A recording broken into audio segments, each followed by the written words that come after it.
Hare Krishna to everyone. और आज का टॉपिक ये है कि आज हम जो बोएंगे कल हम वही काटेंगे। मैं बात कर रही हूँ कर्मा के सेंस में। आज एक स्टोरी सुनते हैं और उसे हमें मालूम चलेगा। स्टोरी स्टार्ट होती है, एक क्या होता है कि एक गरीब आदमी रहता है, एक धनी आदमी रहता है।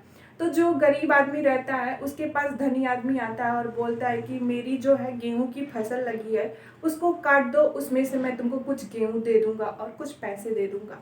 तो वो बोलता है ठीक है, वो सारा गेहूं काट देता है। उसके बाद धनी आदमी के पास जाता है तो धनी आदमी है उसको मारने लगता है और बोलता है कैसा पैसा कैसा गेहूं। उसके बाद कुछ दिनों बीतते हैं। उसके बाद क्या होता है कि वो जो धनी आदमी होता है वो ट्रेवल कर रहा होता है। तो क्या होता है, ट्रेवल के थ्रू उसका एक्सीडेंट हो जाता है और एक्सीडेंट में उसकी उंगली में चोट लग जाती है। उसके बाद वो डॉक्टर के पास जाता है तो देखता है डॉक्टर तो बैंडेज कर देता है, बोलता है छोटा सा चोट है। उसके बाद क्या होता है कि जब वो बैंडेज ओपन करवाने जाता है तो देखता है कि चोट बढ़ गया। तो डॉक्टर बोलता है उंगली आपकी काटनी पड़ेगी, अदरवाइज आपका पूरा हाथ ही खराब हो जाएगा। तो क्या होता है कि उसकी उंगली काट देता है और उसको बैंडेज कर देता है। उसके बाद क्या होता है कि कुछ दिनों बाद फिर वो ओपन करवाने के लिए जाता है बैंडेज। तो फिर देखता है डॉक्टर तो बोलता है कि अरे ये तो घाव फिर से बढ़ने लगा, अगर इसको मैं पंजे को नहीं काटूंगा, हाथ के पंजे को, कलाई को, तो क्या होगा कि ये घाव पूरा बढ़ जाएगा, आपका पूरा हाथ खराब हो जाएगा।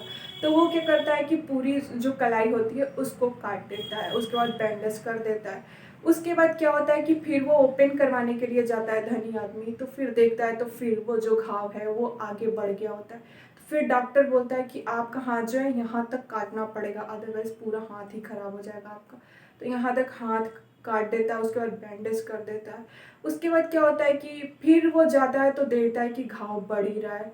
तो फिर डॉक्टर बोलता है तो कहता है कि क्या आपने ऐसा क्या किया था कि एक छोटा सा चोट इतना बड़ा रूप ले लिया। तो वो इंसान सोचता है तो उसे रियलाइज होता है कि हाँ, मैंने उस इंसान के साथ बहुत बुरा किया था जिसने मेरी फसल काट ली और मैंने उसका फसल जो है उसको नहीं दिया, उसको पैसे भी नहीं दिया और उसको मारा भी। फिर क्या होता है कि वो जाता है गिड़गिड़ाते हुए रोने लगता है उसके पास। बोलता है कि आप क्या मंत्र जानते हो, क्या तंत्र जानते हो कि आपने मेरे को ऐसा कर दिया, तो बताइए आप। तो वो बोलता है कि कुछ नहीं, जब आपने मेरे साथ ऐसा किया व्यवहार तो मैंने भगवान से बोला कि भगवान आप ही उसका इंसाफ करना। तो यही होता है, कर्म ऐसे ही काम करता है। आज हम जो भी फसल लगाएंगे कल हमको वही मिलने वाला है। अकॉर्डिंग टू जैसा हम कर्म करेंगे वैसा ही हमें मिलेगा। Thank you.